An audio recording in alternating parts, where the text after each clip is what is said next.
आपल्याला कल्पना आहे की ज्या ठिकाणी वित्तीय संस्था असतात त्याच ठिकाणी प्रगती होते.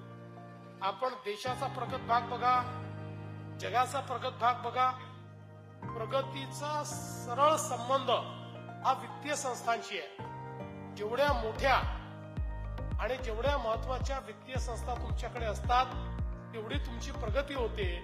कारण शेवटी प्रगती करता मिळणं हे महत्वाचं असतं.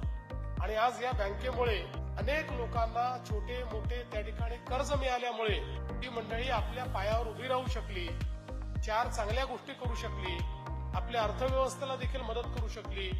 आपण विचार करा, जर बँक नसती तर यातल्या अनेक लोकांना सावकाराकडे जावं लागलं असतं आणि सावकाराच्या पाशामध्ये अडकून त्या ठिकाणी कदाचित अडचणीत ते लोक आले असते.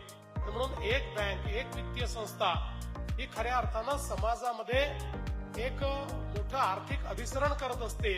आणि म्हणूनच मला असं वाटतं की या 25 वर्षाच्या वाटचालीमध्ये ज्या ज्या पदाधिकाऱ्यांनी, ज्या ज्या संचालकांनी, ज्या ज्या अधिकारी आणि कर्मचाऱ्यांनी या बँकेमध्ये उत्तम काम केलेलं आहे त्या सगळ्यांचं मी अतिशय मनापासून अभिनंदन करतो.